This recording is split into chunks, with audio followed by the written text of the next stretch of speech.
नमस्कार, मैं दीपक शर्मा, मेरे यूट्यूब मंच पर आपका स्वागत है।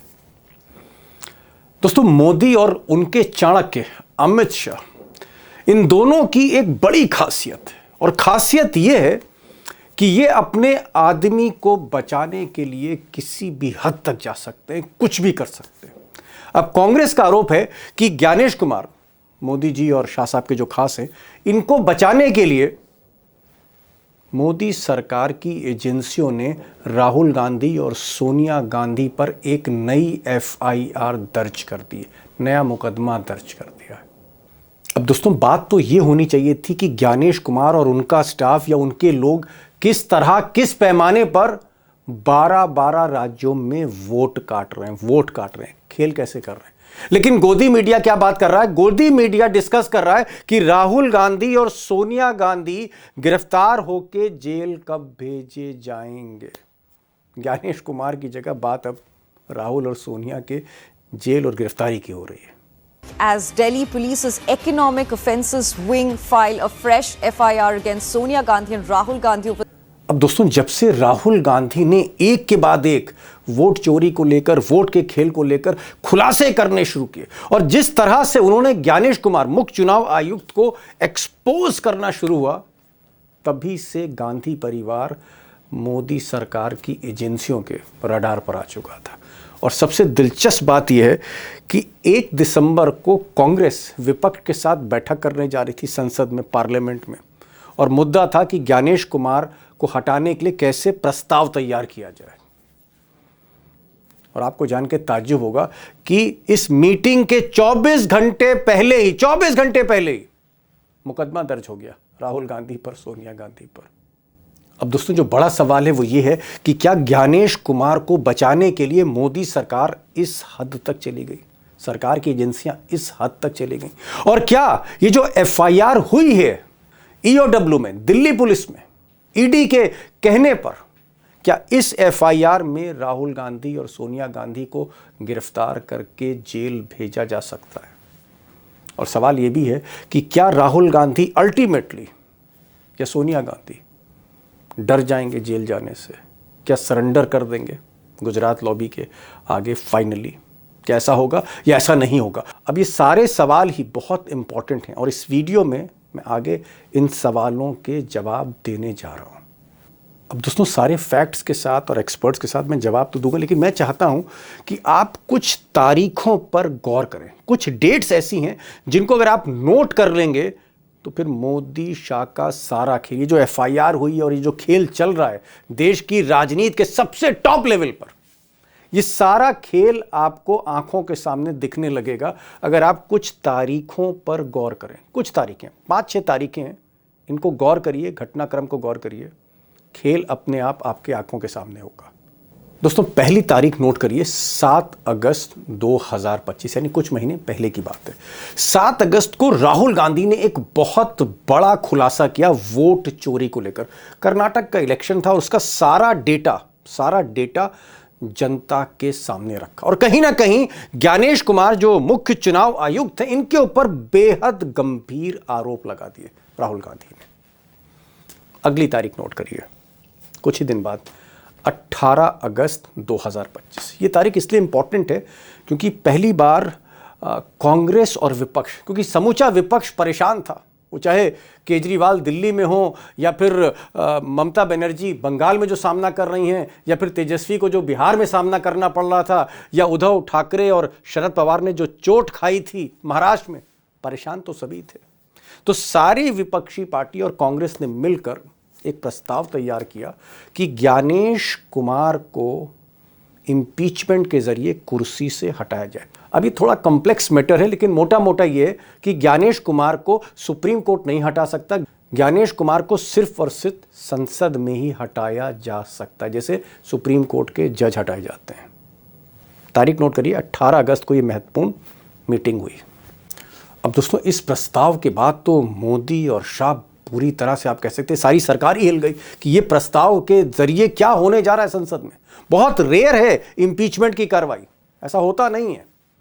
जब ये कार्रवाई की बात आई, प्रस्ताव पारित करने की बात आई कि साहब 100 सांसद विपक्ष के वो दस्तखत करके नोटिस सर्व कर सकते हैं, सरकार में रिएक्शन तो हुआ और ज्ञानेश कुमार को बचाने की बात थी। तो फर्स्ट वीक ऑफ सितंबर, यानी आप कह सकते हैं कि जो पहला हफ्ता था 2025 सितंबर का, तब ईडी से कहा गया कि भाई इसकी काट क्या है। और ईडी जो एक तरह से जांच कर रही थी नेशनल हेराल्ड केस में, अब ये नेशनल हेराल्ड केस एक पुराना केस है, 10 साल पुराना केस है, उस पर फिर कभी मैं वीडियो बनाऊंगा, या वीडियो में बना चुका हूँ, आप देख सकते हैं, आगे मैं बात करूंगा। ये जो नेशनल हेराल्ड केस था, इसकी पुरानी फाइलों को खंगाला गया।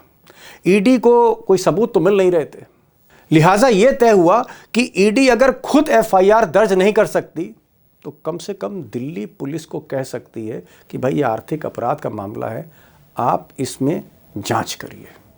तो ईडी में तैयारी शुरू हो गई मुकदमा पकाने की गांधी परिवार के खिलाफ। अब अगली तारीख नोट करिए, 3 अक्टूबर 2025, इंपॉर्टेंट तारीख है। दरअसल मुकदमा का जो मामला था, फाइल तैयार हो गई थी, तो ईडी ने दिल्ली पुलिस को लिखा कि भाई हमारे पास कुछ दस्तावेज हैं नेशनल हेराल्ड को लेकर, और आप इस मामले में एफआईआर दर्ज करिए राहुल गांधी, सोनिया गांधी, कुछ और कांग्रेस लीडर जो थे उनके खिलाफ। और ये मामला फिर आर्थिक अपराध शाखा को भेजा गया, यानी दिल्ली पुलिस की जो इकोनॉमिक ऑफेंस विंग थी उसको ये मामला दे दिया गया कि साहब एफआईआर दर्ज करने की कार्रवाई शुरू करें गांधी परिवार पे। एक और तारीख नोट करिए, आज ही की तारीख है, 30 नवंबर को। 30 नवंबर को क्या हुआ? 30 नवंबर को सारे गोदी मीडिया के चैनल में, सारे अखबारों में एक साथ ये बताया गया कि राहुल गांधी और सोनिया गांधी के खिलाफ नेशनल हेराल्ड मामले में एफआईआर दर्ज हो चुकी है, संगीन धाराओं में दर्ज हो चुकी है। और सारे चैनल्स पर गिरफ्तारी की बातें होने लगी, हर तरह के कमेंट्स होने लगे, यानी कुल मिलाकर एफआईआर की खबर ब्रेक की जाती है। और कब ब्रेक की जाती है? संसद सत्र से एक दिन पहले।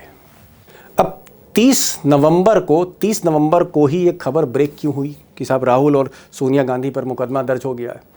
क्योंकि 24 घंटे बाद, यानी 1 दिसंबर को, ये तारीख भी नोट कर लीजिए, क्योंकि 1 दिसंबर को 24 घंटे बाद संसद में विपक्ष और कांग्रेस की बैठक होनी थी कि ज्ञानेश कुमार पर प्रस्ताव कैसे लाना है, नोटिस कैसे देना उनको हटाने का, ये मीटिंग होनी थी। अब दोस्तों एक चीज़ तो बिल्कुल क्लियर हो रही है कि पिछले कुछ महीनों से, अगर आप इन तारीखों पर गौर करें, कुछ महीनों से खिचड़ी तो पक रही थी कि भाई ज्ञानेश कुमार को अगर बचाना है तो फिर गांधी परिवार को काउंटर कैसा करना है, और काउंटर एफआईआर के जरिए कर दिया गया। अब मुझे लगता है कि ये एक बहुत बड़ी घटना है, क्योंकि कहीं ना कहीं कांग्रेस और बीजेपी अब आमने सामने, एक तरफ मोदी, शाह और ज्ञानेश हैं, तो दूसरी तरफ राहुल गांधी, सोनिया गांधी और कुछ कांग्रेस के सीनियर लीडर हैं जिनको जेल भेजा जा सकता है। इसलिए हंगामा तो संसद सत्र में होने ही जा रहा है। सवाल इस बात का है कि क्या राहुल और सोनिया गांधी पर जो प्रेशर डाला जा रहा है, इस प्रेशर में विपक्ष दबेगा, कांग्रेस दबेगा, या यहां से एक नई लड़ाई शुरू होगी? कुछ भी हो सकता है। आज मैंने विनोद शर्मा साहब को बुलाया। विनोद शर्मा उन पत्रकारों में से हैं जो सोनिया गांधी का कई बार इंटरव्यू कर चुके हैं और पिछले 40-45 वर्षों से कांग्रेस को बड़ी बारीकी से देख रहे हैं। उनसे मैंने कई सवाल किए कि सोनिया गांधी, क्या ऐसा तो नहीं है कि आखिर में, क्योंकि उम्र भी है, तबीयत भी नासाज है, बेटा भी है राजनीति में, ऐसा तो नहीं कि वो दब जाएंगी? सुनिएगा उनका, विनोद शर्मा साहब का जवाब सुनिएगा, और उमाकांत जी भी होंगे, इनको भी सुनिएगा। आपको कहीं ना कहीं ये बात मालूम होगी कि देश की राजनीति अब किस तरफ बढ़ रही है, और ये जो गुजरात लॉबी है ये किन हदों को अब लांघने जा रही है। विनोद जी, पिछले महीने ईडी 2 चिट्ठी लिखती है। एक चिट्ठी में नायडू बाबू को क्लीन चिट, और दूसरी चिट्ठी में सोनिया गांधी, राहुल गांधी के खिलाफ एफआईआर की सिफारिश, और एफआईआर दर्ज हो जाती है। और आज जो दिल्ली पुलिस की आर्थिक अपराध शाखा ने एफआईआर दर्ज की है, वो गोदी मीडिया सुबह से खबर चला रही, हेडलाइन चला रही कि सोनिया गांधी गिरफ्तार होंगी क्या, राहुल गांधी गिरफ्तार होंगे क्या, जेल जाएंगे, इनके खिलाफ बहुत एविडेंस है। मेरा सवाल ये नहीं है, मेरा सवाल ये है कि पार्लियामेंट सेशन शुरू होने के एक दिन पहले ये जो एफआईआर का मामला है, सोनिया गांधी और राहुल गांधी को जेल भेजने का मामला, ये 24 घंटे पहले क्यों? देखिए, ऐसा है कि जब जब सरकार को लगता है कि विपक्ष एकजुट होकर एक मुद्दे पर उसको घेरने की कोशिश करेगा, और वाजह है, साफ है कि ऐसा एसआईआर के मुद्दे पर विपक्ष एकजुट होकर इसको घेरने की कोशिश में था और रहेगा अब भी, तो ये लोग जो हैं, इनके इस एजेंडा को डिरेल करने की सरकार की ये कोशिश है। अब सवाल ये पैदा होता है कि क्या नेता विपक्ष अरेस्ट होगा इस केस में? अगर होगा तो भारत के मैं समझता हूं लोकतंत्र को चार चांद लग जाएंगे। मतलब इतना ओके। चमकेगा भारत। हाँ भाई, नहीं आप नहीं, आपके राहुल गांधी को आप कह रहे हैं राहुल गांधी को जेल भेजेंगे तो विपक्ष मतलब एक तरह से जीवंत हो जाएगा, क्या ये बात बिल्कुल हो सही है? जाएगा, बिल्कुल हो जाएगा। नहीं तो क्या मुझे केस क्या, मेरिट पर नहीं है, इसका मतलब फेक केस है ये? दीपक जी, ये केस जो है, इस केस पे बड़े बड़े कानूनदान ये बात बोलते हैं कि ये जो केस है, ये एक ऐसा केस है जिस केस को होना ही नहीं चाहिए था in the okay. First instance. क्योंकि इसमें ट्रस्ट कोई कमा। मनी देखिए, कोई पैसा ट्रांसफर नहीं हुआ, किसी को कोई प्रॉफिट किसी ने अर्न नहीं किया। कागज पे जो चेंजेस हुए हैं, वो, मैं कोई कानूनदान नहीं हूं, लेकिन अगर उसमें कुछ गलती हुई है तो इसका मतलब ये नहीं कि करप्शन हुई है। अगर करप्शन का कोई आरोप भी है तो फिर करप्शन की तरफ पांव बढ़े थे, लेकिन हुई नहीं करप्शन। जब कोई ओके। क्राइम ही नहीं हुआ, जब कोई क्राइम ही नहीं हुआ, तो आप किस बात पे पेशरफ्त कर रहे हैं, किस बात पे आप इतने प्रोएक्टिव हो रहे हैं? तो मेरा ये कहना है कि सरकार एजेंडा बदलना चाहती है पार्लियामेंट के सेशन में, और छोटा सा ये सेशन है, और ये जी। सेशन में अब ये इन्होंने जो किया है, ये जो केस रजिस्टर किया है, इसके चलते देखते हैं कितना गतिरोध पैदा होता है पार्लियामेंट में, और विपक्ष कितना एकजुट होकर लड़ता है सरकार के साथ। ठीक। सरकार की जी। कोशिश ये है कि विपक्ष जो पार्लियामेंट का एजेंडा है, जो विपक्ष का एजेंडा है, उसको वो इनडायरेक्टली कंट्रोल करे। ठीक है। आप कह रहे हैं कि भाई वो काउंटर करने की कोशिश की है कि तुम हम पर हमला करो, इससे पहले सरकारी ने हमला कर दिया राहुल गांधी सोनिया गांधी भी, मुझे बात समझ में आती। मैं एक चीज और पूछना चाह रहा था, थोड़ा सा पर्सनल टोन पे पूछना चाह रहा था। आप वन ऑफ द जर्नलिस्ट, एक ऐसे पत्रकार हैं जो सोनिया गांधी जिनको बहुत इज्जत देती, सोनिया गांधी से भी आपकी बात होती है, राहुल गांधी से भी बात होती, कांग्रेस को बहुत अच्छी तरह से आप जानते हैं। क्या ये जो एफआईआर है, जो जेल भेजने की बात हो रही, बीजेपी कह रही जेल जाएंगे, तो क्या सोनिया गांधी या राव पर कोई इसका प्रेशर आपको लग रहा है, या वो इस तरह की लेडी नहीं है जो डरने वाली है? मैं तो बहुत एक अरसे से सोनिया गांधी से नहीं मिला हूं, और जो राहुल से मुलाकात हुई है वो पार्लियामेंट में ही आते जाते मुलाकात हुई है। तो मेरा कोई व्यक्तिगत नॉलेज नहीं है कि क्या उन पे कोई प्रेशर है, लेकिन मैं एक बात आपको बता दूं कि नेताओं पे प्रेशर नहीं होता। प्रेशर हम और आप पे आ जाता है कि भाई कल को अरेस्ट होगा कि नहीं, पीछे भागो, देखो क्या, किससे कौन बात कर रहा है, ये परेशान है कि नहीं। ये कोई मर्डर का केस है क्या? ये कोई हजारों करोड़ के घोटाले का केस है क्या? एक कंपनी जो है, उसको उसका उसको कुछ पैसा दिया, उसको टेक ओवर किया, यंग इंडिया ने जी। एसोसिएट जर्नल को टेक ओवर किया, जिसका जो विच ओन्स द नेशनल हेरल्ड। और तमाम दुनिया जानती है कि नेशनल हेरल्ड अखबार जो है पंडित नेहरू ने स्थापित किया था। और कांग्रेस के लोगों का ये कहना है कि हाँ, ये टेक ओवर इसलिए किया गया कि इसको जिंदा करना चाहते थे, उस सरकार को, ओके। उस विरासत को, पंडित नेहरू की जी। जो छोड़ के गए थे इस अखबार के रूप में, उसको हम जिंदा करना चाहते थे। और इसमें जी। कुछ हमारे अच्छे दोस्त भी काम करते हैं। जफर आगा इसका एडिटर था। तो ये कोई कोई स्कैंडल थोड़ी है अखबार। नहीं स्कैंडल नहीं, वो तो ठीक है, आप, हाँ। लेकिन मैं एक चीज जानना, क्योंकि आप बहुत क्लोजली देख रहे हैं, मतलब आपने सोनिया गांधी को अध्यक्ष बनते देखा, आपने सोनिया गांधी को मनमोहन सिंह को प्रधानमंत्री बनाते हुए देखा।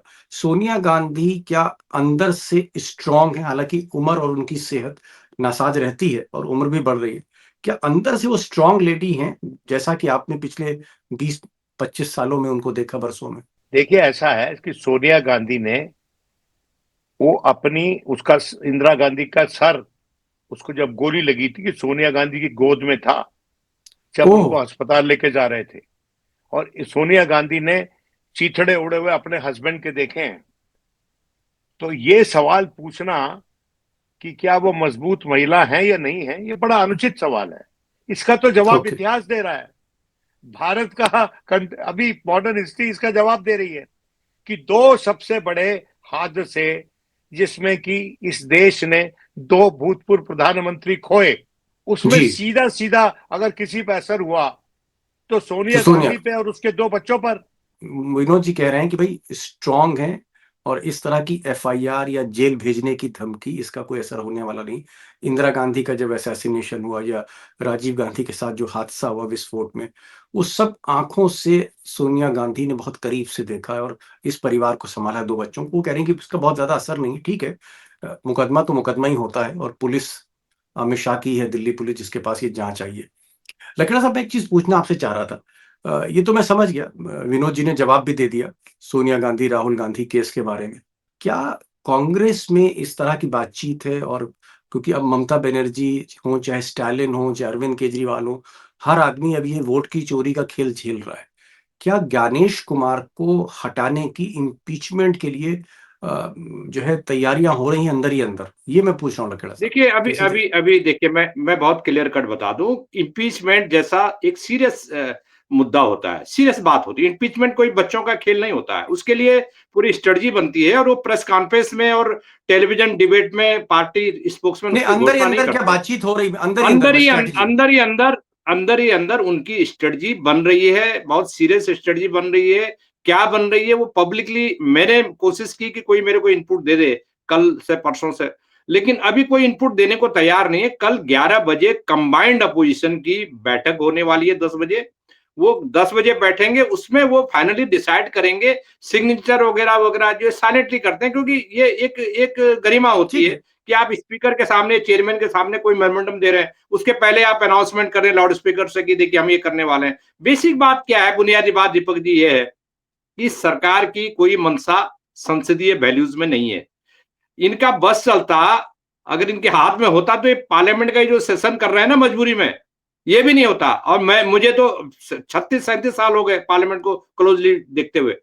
पहली बार इतना छोटा सेशन हुआ, 15 दिन का। इतना बड़ा मुल्क है, इतनी बड़ी समस्याएं, इतने बड़े स्टेट्स हैं, इतने बड़े मुद्दे, इकोनॉमी की हालत खराब है, बॉर्डर सिक्योरिटी हालत खराब है, विदेश नीति की आपकी स्थिति चरमरा रही है, पॉलिटिकल एक किस्म से एसआईआर को लेकर के तो आपने ये कर दिया। बिहार में जो आंखों देखा हाल दिखा दिया कि कितनी बड़ी बेईमानी, कितनी बड़ी धांधली आपने किसी लोकतंत्र को किडनैप करने के लिए, अपहरण करने के लिए इतने लार्ज स्केल पे आप कर रहे हैं कि उसका तो कोई मिजाज ही नहीं है। तो पहली बार ये घिर गए हैं बहुत बुरी तरह, क्योंकि बिहार ने तो आंखों देखे सबूत जारी कर दिए। सबूत जी। लोगों ने खुद देखे कि ये इतनी बड़ी जी। धांधली इलेक्शन कमीशन और भाजपा जी। की मिलीभगत के बिना मुमकिन नहीं था। इतना मैं जी। कहना चाहता हूँ जी। लखेड़ा साहब कह रहे हैं कि तैयारी चल रही है ज्ञानेश कुमार को लेके, 11 बजे मीटिंग है, लेकिन क्योंकि एक प्रोसीजर है जिसमें सारी चीजें बताई नहीं जाती जब तक स्पीकर को नोटिस ना चला जाए, तो नोटिस देने की तैयारी चल रही है ज्ञानेश कुमार को लेके। उसमें आगे पता लगेगा 2-3 दिन में क्या होता है। विनोद जी, मैं एक चीज पूछना चाहूंगा। ठीक है, राहुल गांधी पे बात हो गई, ज्ञानेश कुमार पे बात हो गई और हमारी ईडी पे भी बात हो गई। नायडू बाबू पे 371 करोड़, 371 करोड़, बहुत बड़ी रकम है। इस रकम को लेकर जो स्किल डेवलपमेंट का काम था, उसमें शुरुआती जांच में घपले मिले। उसके बाद वो जांच सीआईडी को दी गई। सीआईडी ने बकायदा अरेस्ट किया। अरेस्ट करने के बाद वो जेल गए नायडू बाबू, और उनको जल्दी बेल नहीं मिली। 53 दिन लग गए बेल मिलने में। यानी कहीं ना कहीं एविडेंसेस थे, लेकिन ईडी को जब ये जांच आई तो ईडी ने क्लीन चिट दे दी। क्या आपको लगता है कि नायडू अगर मोदी को सपोर्ट नहीं दे रहे होते, नायडू बाबू कांग्रेस के साथ होते, तो सबसे पहले नायडू बाबू जेल भेजे जाते? जाहिर ये है, मोदी जी की वजह से उनको ये वरदान मिल गया, अभयदान मिल जाहिर है, गया। जाहिर है। और अब वो उनका रिश्ता बराबर का है मोदी जी के साथ। ओ, क्योंकि उनके बराबर का? मेंबर, हाँ, उनके मेंबर ऑफ पार्लियामेंट टूटने वाले नहीं है। टीडीपी के मेंबर ऑफ पार्लियामेंट टूटेंगे नहीं, खरीद नहीं सकते आप उनको। पैसे की टीडीपी के पास कोई कमी नहीं है। और हम चंद्रबाबू नायडू को आज से नहीं, 2-3 दशक से जानते हैं, लखेड़ा भी जानता है। और हम जानते हैं कि वो आदमी, वो एक सीरियस पॉलिटिकल अलाई है। अगर आप उसके साथ बेईमानी नहीं बरतेंगे तो आपके साथ वो बेईमानी नहीं करेगा, नायडू? ईमानदारी से, हाँ, आपके साथ खड़ा रहेगा।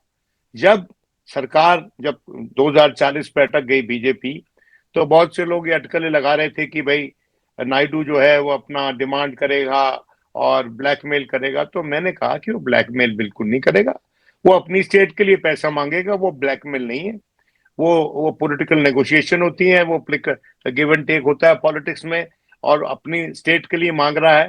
तो और दूसरा ये है कि नायडू का एजेंडा नंबर 1 पर्सनली अपने बेटे को स्थापित करने का है, कि उनका बेटा जो है मुख्यमंत्री हो जाए, उनका वंशज उनका मुख्यमंत्री हो जाए उस प्रदेश का, और उस पे वो कॉम्प्रोमाइज नहीं करेगा।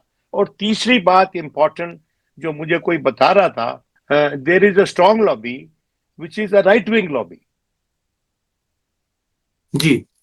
और जो आस्था रखते हैं इस बात में कि जो बीजेपी का धार्मिक एजेंडा है उसके साथ रहना चाहिए। आप इस बात को समझिए, क्योंकि एनटीआर जो था वो कितने रोल ऐसे उसने जिंदगी में जो किए, जिसने उसको शोहरत दी, वो सब हमारे इष्ट देवों के रोल थे, ओके, हमारे समझ हमारे गया। भगवानों के, हमारे इष्ट देवों के रोल थे। तो उस आपने पार्टी आपने में आपने बड़ी बात की। उसने कहा कि नायडू जो है, विनोद शर्मा जी कह रहे हैं वो ब्लैकमेल नहीं कर रहे, वो अपने स्टेट के लिए, अपने राज्य के लिए पैसा मांग रहे हैं और खुला पैसा मांग रहे हैं। और वो चाहते हैं कि जो भी योजनाएं हैं उसमें पैसा मिले और पैसे के बदले वो समर्थन दे रहे हैं। ये पॉलिटिकल बार्गेन है, उनको उसका हक है। और इसलिए मोदी ने कहीं ना कहीं उनको क्लीन चिट देनी पड़ी। मोदी की ईडी कहीं ना कहीं नायडू के आगे झुकी है। क्या लखड़ा साहब आप भी मानते हैं कि मोदी की ईडी नायडू बाबू के आगे झुक गई, कदमों में आ गई? मोदी की ईडी नायडू के कदमों में आ गई। देखो, आपको एक हाथ से लेना है, एक हाथ से देना है। चंद्रबाबू नायडू एम्बिशियस पॉलिटिशियन है, इसमें कोई दो राय नहीं। भारतीय जनता पार्टी अच्छे से समझती है कि वो हार्ड बार्गेनर है और 2 बार भाजपा को डिच कर चुके हैं, और तीसरी बार उन्होंने 2000 लोकसभा चुनाव 2024 के उसके कुछ दिन पहले दोस्ती की उन्होंने बीजेपी से। और पूरा क्लियर कट एजेंडा है, बहुत साफ एजेंडा है कि देखिए आप एक हाथ से लो। अमरावती जो भूत बंगला बन चुके थे, पूरा इलाका जो इनका सपना था कि वहां जी। ग्रैंड शानदार कैपिटल बनाएंगे, वो इस समय वह प्राण है, वहां प्राण बसा हुआ है चंद्रबाबू नायडू का। और उस अमरावती के लिए पैसा बीजेपी ने मांग रहे खजाना खोल दिया, खजाना खोल हैं। दिया। ओके। तो वो ऐसी है ना, वो शेक्सपियर का उपन्यास है ना, मर्चेंट ऑफ वेनिस, कि भाई हमें जी। मांस चाहिए, मांस चाहिए बिना पाउंड पलट ऑफ के, फ्लैश। तो वो ले रहे हैं वो। इसमें क्या दिक्कत है?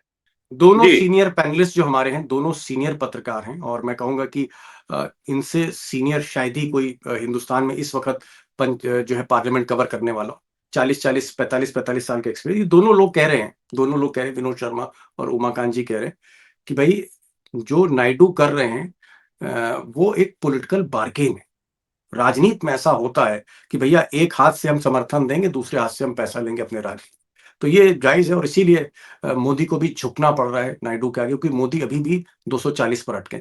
आखिरी सवाल विनोद जी आपसे, समय भी बहुत कम रह गया है, 2 मिनट का वक्त है। क्या आपको लगता है मोदी जी ने अभी कहा कि कांग्रेस टुकड़ों में बिखर जाएगी, कांग्रेस का विभाजन होगा और कांग्रेस जो है अब उभर नहीं सकती?